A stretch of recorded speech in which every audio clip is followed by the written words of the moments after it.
Welcome to the Chasing Ebenezer show. This is a show where we talk about stuff, play you some music, and encourage you to be creative. This season, we are exploring the art of being human. We want to say thank you to our patrons who support us each month. If you want to know more about that, visit us on patreon.com/chasingebenezer.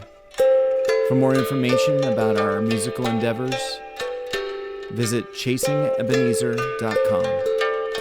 We hope you enjoy the show.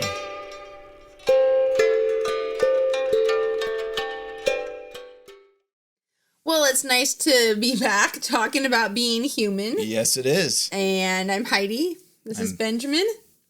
Two imperfect humans. Yes. But we're giving it our all, aren't we? We're giving it our all.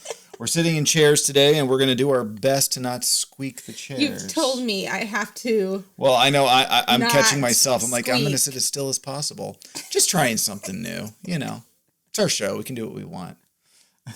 Well, okay then. Thank you to our patrons who help support us. Yeah. You got a new music item because you don't have enough instruments. So where did I put it? I don't know. We'll find it. It's over there. And we also, I think we might have mentioned, we're slowly starting a conversation about a full album starting next year. But we want to do it. We really do. And we want to really be intentional about the whole project. So we're just barely talking about it. Yeah. But we want you to know that we are wanting to put out more music for you. So yes. Thank you. Big time. So thank you. So what are you excited about this week? Well, can you hold my tea, please? Gladly. I'm excited about Brussels sprout stocks. Where did you get that? The store. Have you? I missed this. You didn't see that? I did not notice. I didn't notice it till it was sitting on our. Oh, and I was like, it blended in. And I didn't even take time to really critically think about what it was. It is. It's a Brussels sprout stock. You know, I don't actually know. I'm so bad at gardening and produce. I actually don't know when they're in season and when they're not. But I think I saw it at a grocery outlet. And to me, Brussels sprouts look like an alien. They do. Plant. Like it's something you could find on an alien planet.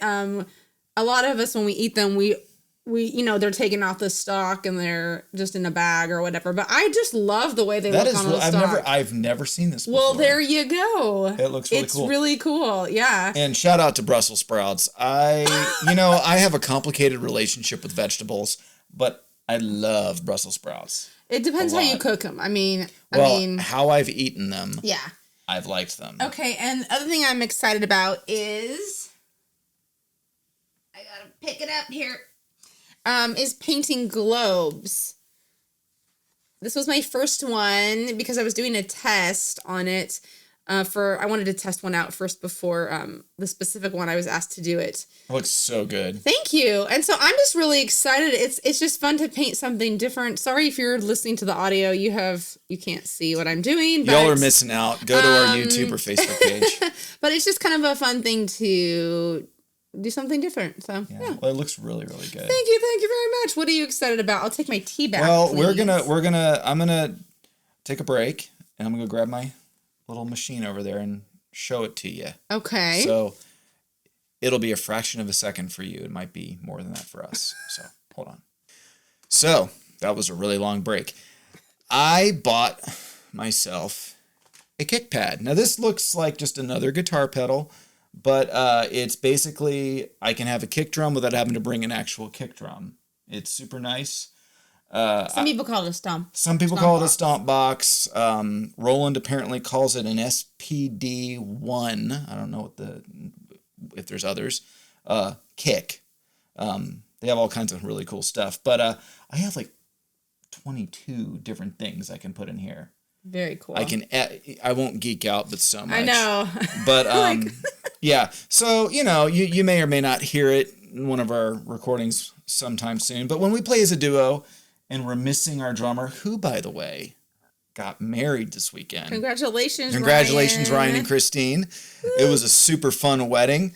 But when he's not playing with us, Or Brian or hand drummer. Yes. Yeah. Yeah. So When they're not present, we'd like to have some new options. So very cool. And thanks to our Patreon people again for helping us do this. It really does a lot. We got booked for a New Year's Eve show.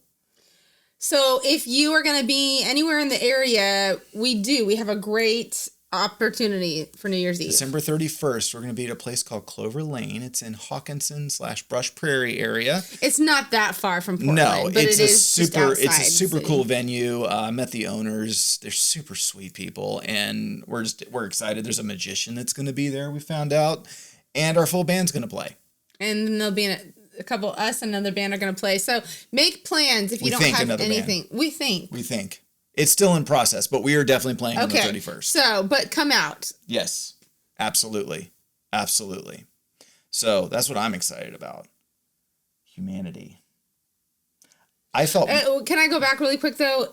That also is my 40th birthday. Oh, yeah. You didn't even acknowledge that was my birthday. Knowing what birthday it is, I'm choosing to be excited. My wife turns 40 on December 31st. Birthday. So I'm choosing. Yes, I'm honest about my age, and you could give me the gift of your presence for my 40th birthday. Yes, so. This show is... I don't usually talk about it. It's not dedicated to 2022 and hopes that everything is fixed in 2022, because we had that hope for 2021 and here we are. But this is dedicated to Heidi turning 40. Thank you. Yes, best year ever. Best year ever. Okay, what are we talking about? Our humanity. Oh, how you felt it? Yeah, how did I feel my humanity? Okay, so going back to Ryan's wedding, I felt my humanity in having to wear a tuxedo. Okay, I wear jeans, I wear t-shirts. I live in the Northwest primarily because I like to dress comfortably. I mean, it's true. That's why. And so when I put on those suits, and the thing that I don't like the most, I hate tucking in my shirts. These are problems. And this all goes back to my own body shame issues and all that. Man, it's like when I put on clothes like that, all of a sudden I feel like I notice every body part I have. And so I felt very vulnerable at that wedding. You looked very nice. Which is very kind of you to say. So that was me. You did. You looked nice. I'm not just saying it. Yeah, well, I appreciate that. And I want best year ever. I hope to wear more clothes like that. Oh, okay. So, okay. We'll see. Yeah, we'll see. So how did you experience your humanity? Well, you brought it up. We danced. We did. And so I was very excited to enjoy that aspect of being a human. It was really fun. You did a really good job. You did great. I feel like I did good. You did. I'm getting over my own inhibitions. And because I feel so comfortable hugging you and I feel safe with you, slow dancing almost feels like taking a nap standing up. There you go. In a good way. Not like in the way of like you bore me, but in a good way. You just feel at peace. I feel at peace. And as we've said on this show, peace is very important to me. It's very important to you. Oh, so yeah, that's fun. And then I just find myself dancing now. Like once I get going, I go somewhere and dance. She has been dancing ever since. And I'm just dancing around the house, and it's fun. I don't know if I've caught you dancing. Well, actually, I have a very specific image in my mind of you dancing while brushing your teeth. Oh, sure, of course. It's possible. You do a lot of things while brushing your teeth. I do. So it's entertaining. I rarely stay in the bathroom when I brush my teeth. She does not.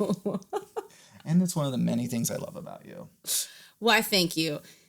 So this week, our topic of humanity is we're going to talk about winning or success. Next week, we're going to talk about losing and failure. So they kind of go together, but we thought we'd kind of a good news, bad news thing. So we're going to start with the good news first. I am both a winner and a loser in life. So, we all have to win. We all have to lose.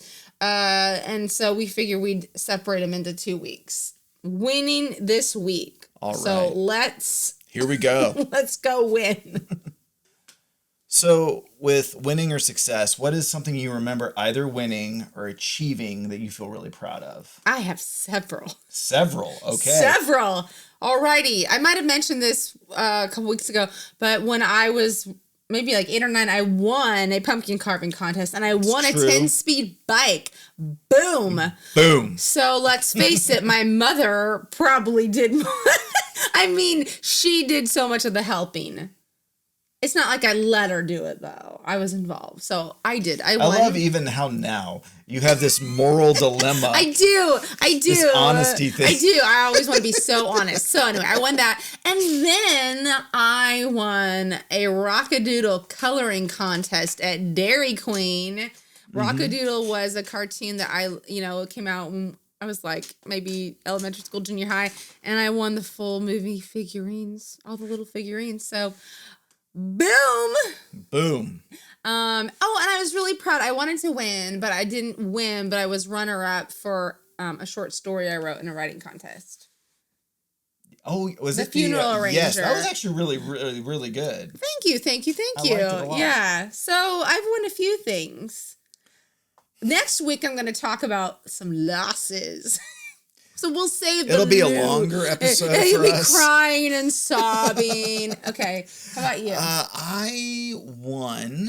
I remember one of the first things I won was a poster contest. You drew a poster? I drew a poster. Now, I was really into a show called McGee and Me. I remember that show. And anybody who, grew up in a Christian home in the 80s and 90s probably knows about this. And so there was a show about I liked it a lot. There was a show about posters, and so because he would make. Yeah, he would make. The kid was an artist. The kid was an artist. And McGee was his friend that came to life. His illustration, or whatever. Yeah. And so there was a whole show about a poster contest between him and another guy. Okay. And I drew that exact poster. So you plagiarized. I didn't even know what that was. I'm joking. But yes, I won. For that. You're a forger is what you're saying. Yeah, basically. I mean, I was 9 or 10. I'm just teasing. But so I won that. And then my senior year in high school, I think, our youth group did this. It was I forgot, it was some kind of competition, ministry competition, which to me now just seems strange. I won first place for preaching. Oh, wow. I think I was the only one with original song. But I won all these things for song, group song, and that. And so, yeah. But I am not by nature a competitive person at all. No, you are not. But there's another victory I had that took place in a kitchen a few years ago. And that was a victory I found in Monopoly. I think this should be in the loss episode, but you insisted, you can tell your side of the story. You insisted it was a win topic. Go ahead. Because I don't play games to win. I don't play video. That's true. You just care about making people laugh. I care about making people laugh. I care about enjoying and having fun. When I play games like Halo, then I kind of want to win a little bit more, but it's not like life or death to me. So we were playing Monopoly, and I was dying all around. I was winning. I was winning from almost the whole game. I found some slummy area that I bought a hotel in, and she landed on it, and it was the exact amount of money she had left. And I won. You wiped me out at the very end of the game. After I'd been winning for an hour or two. And I'm not going to lie. That felt pretty good. So, but I was not happy and I acted like a total brat.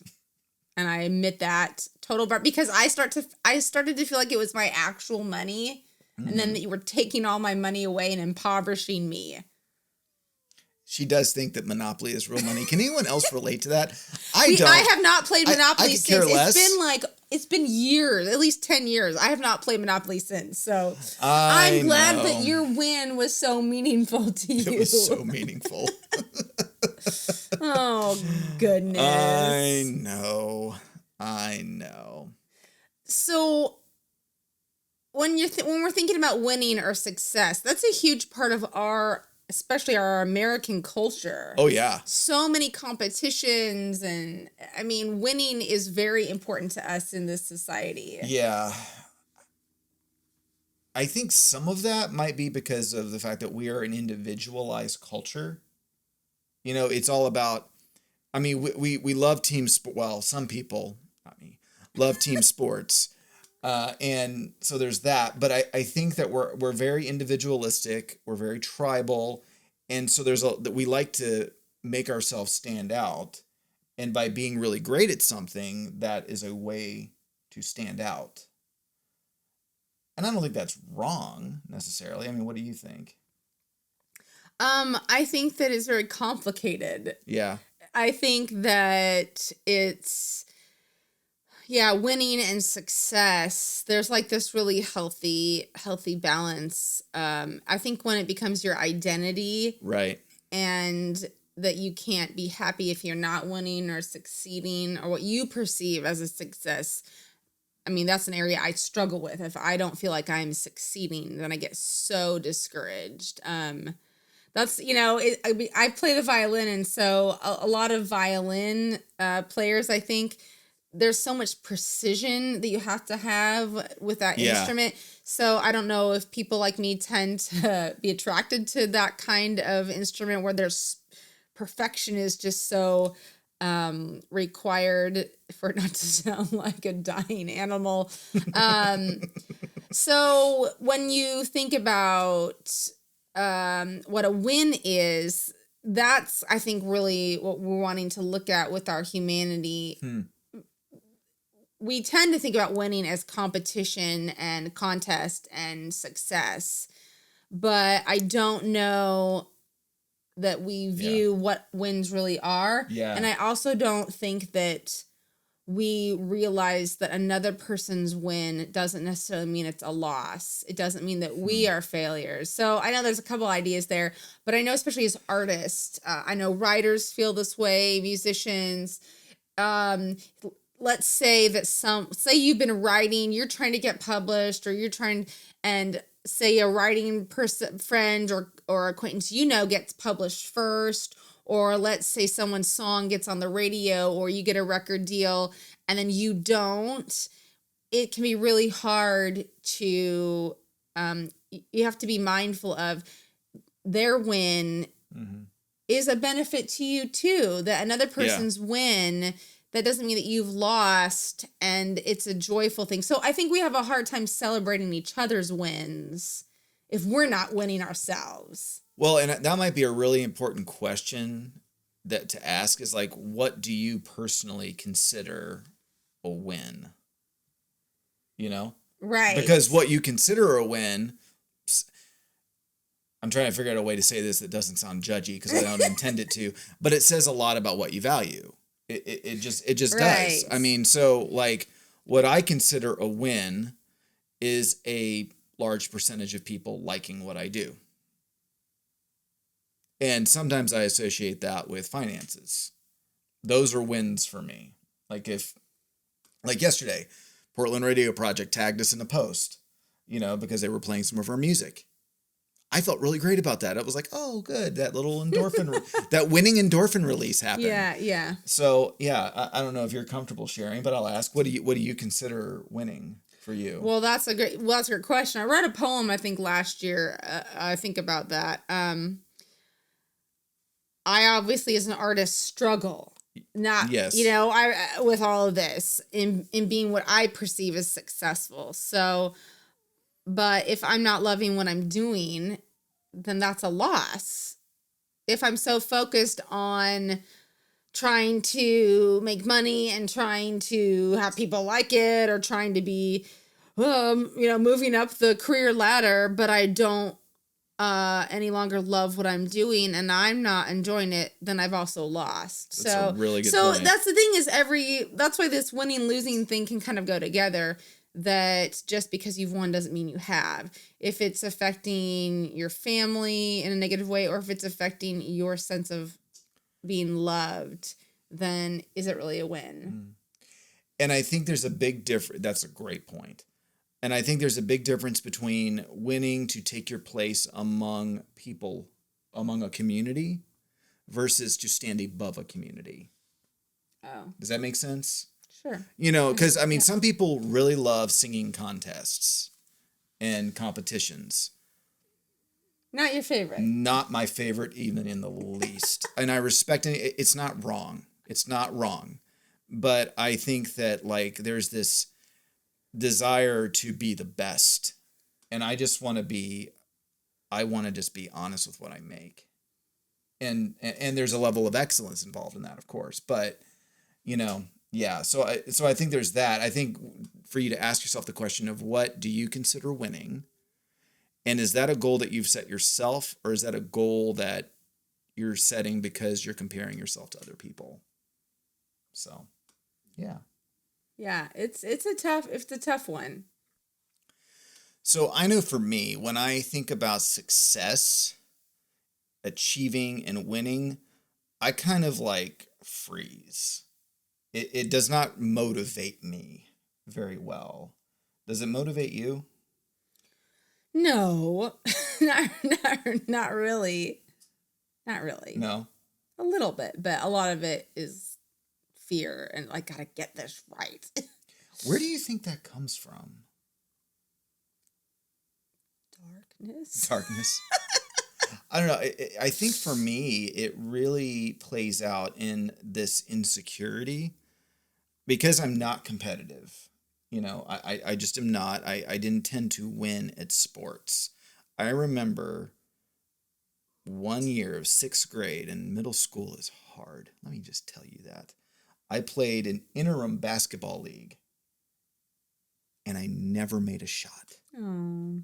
And so I think inside me, there's this sense of, yeah, you're not going to win. Now, musically, I feel a little bit more, when I book for a gig or something like that, I feel confident that I'm going to get it. I don't feel like, it's probably going to happen. I usually am surprised when it doesn't happen, but I know that insecurity comes from that place of, I don't really think that I can be successful.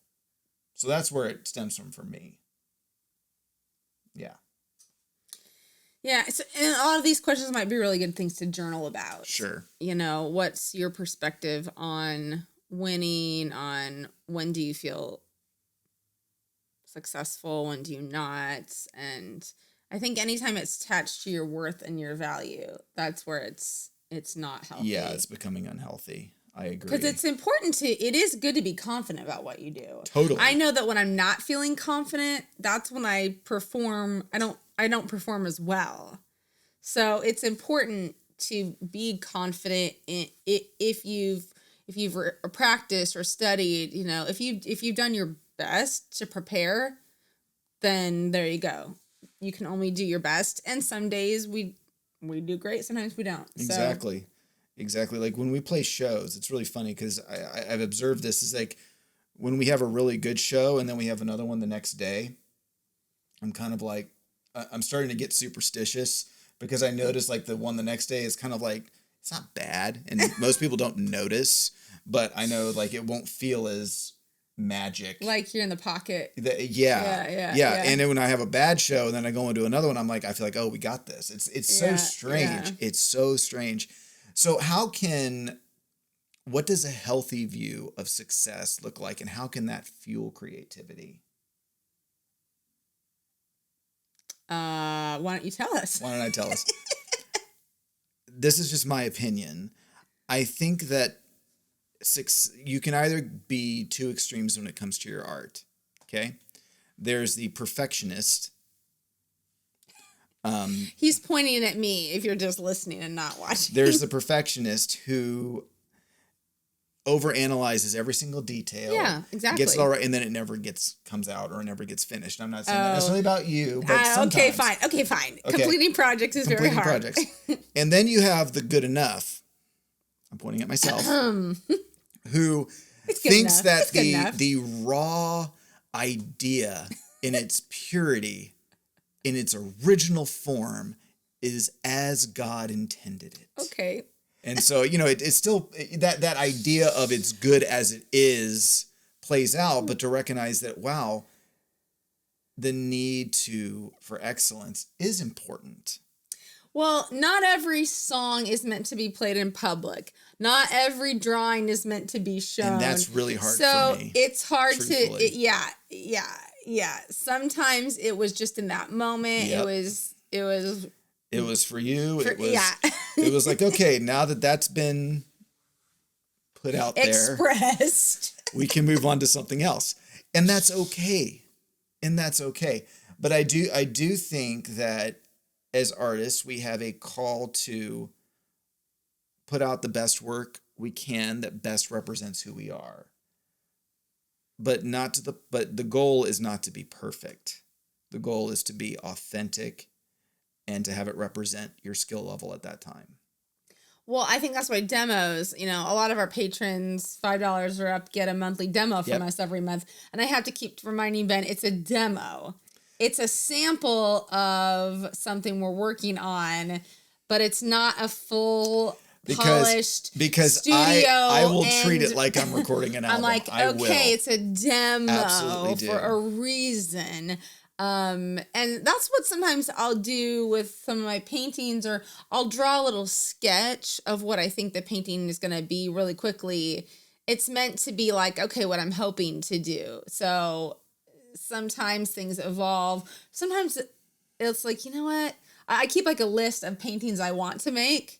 Mm-hmm. And there's no way I'm going to complete all of them. No. The books and there's no way I'm going to complete all of them in this lifetime. So not everything is going to realize. And so you want to kind of sift. Yeah. Sift and filter. And sometimes you have to throw away things. And sometimes, and I found this out when we recorded Outcasts and Refugees, our song The Water is actually a fusing of two songs. I had written another song that the beginning part of that song was intended for a completely different song. I didn't know that. Okay. And so when Jeff Hoover, who produced the album, it was really cool because he gave us so much good coaching, and he really helped with editing and arranging, and made me realize, I need to think a little bit more deeper about this than what I originally had thought. He definitely helped me think in that way. And so it's a mashup of two songs. I didn't know that. Okay. So sometimes you might write a song and there might be some of it that part gets of it, used. yeah. And it might be the thing that is the missing piece to another song that you wrote. And yeah. So that doesn't mean you failed. Right. Just because something didn't work or you had to. So I think we just need to view that differently. Yeah, and I think that a really helpful thing in determining how success can fuel your creativity is to ask yourself, what does success look like for you? Because for people who are professional musicians, success looks one way. For people who just enjoy music, and it might look completely different for you. So just know what that is, and know that it doesn't have to look like what somebody else's definition of success is. That's good. That's good. So I want to go back to something that we brought up earlier, which was that idea of celebrating other people's successes. Oh, yeah. Yeah, and I had first started thinking about some of that idea, the Writing Excuses podcast. And if you're even if you're not a writer, it's still great to listen to, because I think it's helpful for so many areas of creativity. Brandon Sanderson is kind of the lead podcaster who helped finish the Wheel of Time series for Robert Jordan. Yeah. And so they had talked about when one of the panelists who does the show, when one of them gets the writing deal first. And so I'm so grateful for years ago hearing that from them, because it is such a temptation when, we've been waiting to buy a home. We've been trying to buy a home for so long. And it feels like every time we think we're going to be able to buy a house, no. So when someone else is able to buy a home, that temptation to feel envy, to feel shame, frustrated. So I'm really grateful for years ago listening to them. So that way, once I remind myself, hey, if someone else got this painting featured on this thing, that's amazing for them, and to celebrate them, and to actually seek out other people who do the same thing that you do, because they're going to be the ones to help you. You help them. Mm-hmm. And so it is really important to be other people's wins. We're all people, and we're all connected in humanity. So when we are like, well, that's their win, and it's a fine balance. It's a fine balance of being disappointed if you don't win or if you're struggling, but yet celebrating them. We tend to celebrate our own stuff, but we don't tend to celebrate other people as well. And so I guess a good word for that would be One, it's a shift because we have to view ourselves as a community of humans versus individuals trying to be amazing. That's a shift. But then think about the community that you find yourself in, the people that you're more prone to get jealous of. What would it look like for you to become a celebrant, someone who celebrates them and facilitates celebration for them over their successes, and an apprentice to them, like a student of people who are a little more further along than you? Not a stalker. Not a stalker. Don't be like looking over their shoulder, you know. But that, I think that's a mind that is a brain shift. Yeah. That needs to take place, and I need to do that. So you know. Yeah. Yeah. So some art prompts for you. I've mentioned journaling, and as always, there's always a corresponding journaling worksheet that goes with each episode, and those are free on Patreon on our page. So feel free to print those out every week, every episode. So you could journal about that. Maybe watch a movie or a TV show that has to do with winning and losing. Ted Lasso. I've seen. I don't know if I finished the first season yet, but no, oh my good. goodness. And I don't really particularly like sports shows, and I love that show. Yeah, exactly. So Ted Lasso, Chariots of Fire is a great older movie. So pick a movie and watch it. Maybe create something that would symbolize what winning for you would be, whether it's a painting, a collage, anything like that, that would just really symbolize what healthy winning in this season of life would look like for you. And maybe write a letter to someone who you know who has had a recent success or just needs to be celebrated. Maybe someone who struggles with that and they really need encouragement. Yeah. So, you have any? No, you have none. Mine was just to ask yourself what winning looks like and to really know that. That's okay. That's what I You had. can't win them all. Hey, you're you're so funny. So you have had this idea of what we're going to do for the song. It's really because we couldn't think of one of our songs that went along with it. But hey, there you go. I'm just a negative songwriter, so you know. You're like, I lose it. No, I'm totally joking. But we really couldn't think of a song that would seem to go with the theme. So what we're going to do actually, it's not a game exactly, but it's an activity that I do with some of my violin students. So we're going to do it live for you. In all of its glorious imperfection. Yeah, it won't be perfect, but it's kind of a tool I use to help with improv. My violin students who want to learn how to improv with a band or how to kind of like write a song. So we're going to do it with you here in a sec. All right. Till then, you're a winner. We'll see you soon. And we'll see you next week after this song for losing. We're talking about losing. All right. Bye. I was going to say, hi, Benny. I'm Miss Heidi. No, I'm going to act like someone who's turning 40. No, she's not. So, like I just mentioned, a lot of the violin students that I'm teaching, they really want to know how do you improvise, how do you write your own music, and so I'm just going to show you one of the ways that we have not rehearsed this. No, so of course this is not. all of very course not. live. Why would we do that? So. One of the things that I like to do, we're going to just pick a key. Sometimes when we're doing it, I'll have different cards with different keys, and so I'll surprise them, chord progressions. So just to make this process easier, Ben's going to pick a key. Tell us what key you're going to play in. E flat. Of course you are. So that helps. He already kind of knows which key he's going to play in. We could probably do a whole class on some of these things. But for the sake of time and your boredom, he knows the chords that work in that key. So we could talk about that another time. I'm going to give him some prompts, and I'm sorry if you're just listening, you can't see this, but some of the ways I do it with students, what I'm wanting them to do is be able to translate into a melody what a visual image or idea would sound like. Because I think as instrument players, is that what we're called? Musicians, that's what we're called. Something like that. Sometimes we struggle, what to do, and we need a prompt. So sometimes I use these really awesome cards these are put out by crew.com. Conversation art cards, and these have famous paintings throughout centuries, and then questions on the back. They also have solarium cards, which have just different images. Sometimes you could use pictures from a magazine, just a visual image as a prompt. What would that sound like? Go ahead. I'm just noticing all these little things.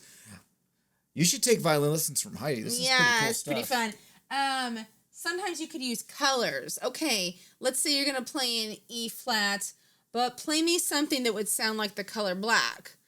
Okay, say he plays that. Let's play something that sounds like the color green. You want to do that really quick? Sure. You looked like you were getting ready to play something. Go ahead. I'm probably going too fast.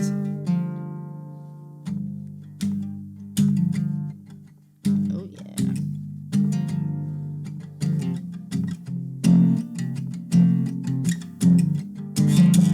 Nice. Okay, now, but what would green sound like?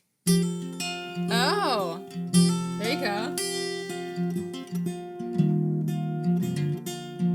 Nice. So see, just sometimes that little prompt, he's playing the same key, just some different chords. And then you could, so you could do that. I'm just giving you some options of how to do that. And I'm sure you could have your own ideas. Sometimes there's music dice. I think people use dice, things like that. Oh, yeah. There's a band called Dialectic Flowers. They do that. They'll like throw the dice out, and that's the time signature. Right. Which is nuts and amazing. So that's another thing. I'll give them time signature cards that they pick, and then I'll give them a prompt. So today we're just going to do 3 time signature options. So either 4/4, 6/8, or 3/4. You pick. Well, you get to pick. All right, see, mix them up. Everyone likes to mix them up. Okay, I like all to, 3 of them. I'm gonna mix up. I like to chance this. Okay. 3/4, my least favorite time signature. Yes. Okay, so you're playing in E flat. In 3/4. You're playing in 3/4. Oh, and then what I'm doing is I've written some images or some ideas, and you can do emotions down on cards. So I've mixed a few in here. Okay. So now you get to pick, and we'll do a couple of them. Let me do. This is John Steinbeck. I'm gonna laugh. Oh. Okay, Ocean Waves. Okay, so he's gonna play E flat 3/4. What his interpretation of ocean waves would sound like in a song. Go ahead.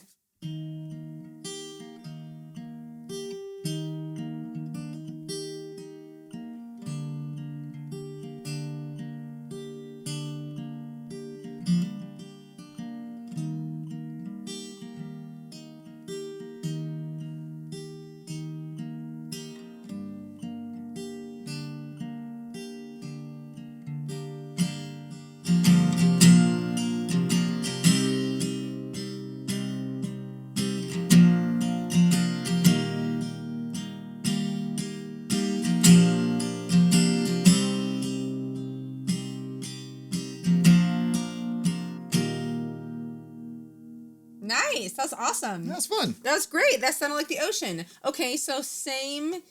It's probably closer to 6/8 time, but that's what I do. That's all right. That's all right. The point is to be inspired. Okay, so let's pick another one.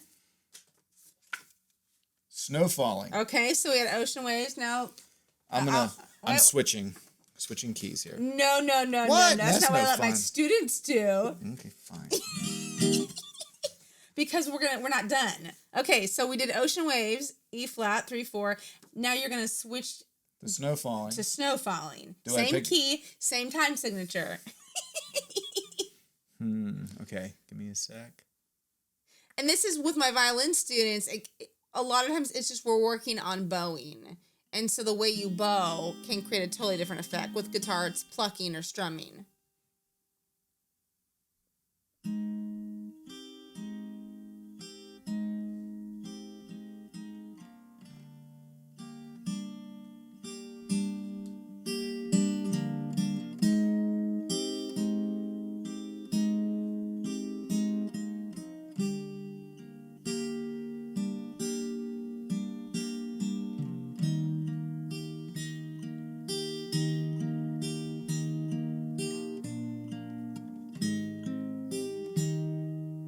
Very nice. Lovely. That was totally different sound. It was fun. Okay. That was fun. We're going to do one more. We should do this more often. We're going to do one I've more. never done this. This is really fun. We're going to do one more. Well, we kind of done this anyway. Okay, pick one more.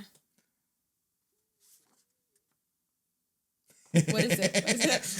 Nightmare. A nightmare. Okay. For some people, playing an E flat is a nightmare. So hey. Okay, so, and then we're gonna put them together at the end. Okay, so go ahead. Okay. What would strumming E flat 3/4 sound like if it was a nightmare?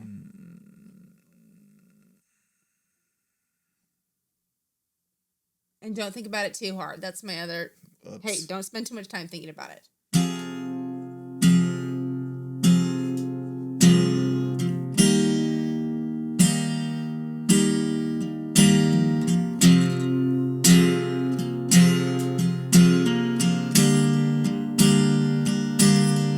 Also finding it. Ooh.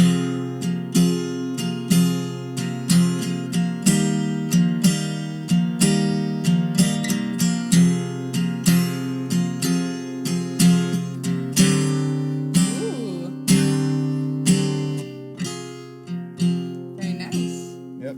Okay, and so then what we do is we take all three of them, and then I'm actually gonna make my nightmare. Sorry. You don't have to do it exactly. I'm just going to go to those two. This is how I help too. If you're trying to be interesting throughout a song and create a different, varying emotions with what you're playing. Same time signature, same chord progression, but just the prompts of how you do play your strumming, your bowing can create a different mood so that way the song takes you somewhere. All right. So you can totally mix them up. Okay, which order we want to do it in? That was the order I was going to pick. Okay, so we're going to go okay. Ocean Waves, Nightmare, Snow, Falling. That's here. Nice. You end us on a pleasant note. Yeah. Let me figure out how to do this. Okay, so I did this really quick promo of look into how songwriting or improvising goes, but we all need help. So don't feel like you have to completely on your own come up with things. Yes, it's fun to do this. It is fun to do this. All right, so here we go. It's fun to teach you.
Yay, that was fun. Yay! All right, we will see you next week. For losing. All right, bye.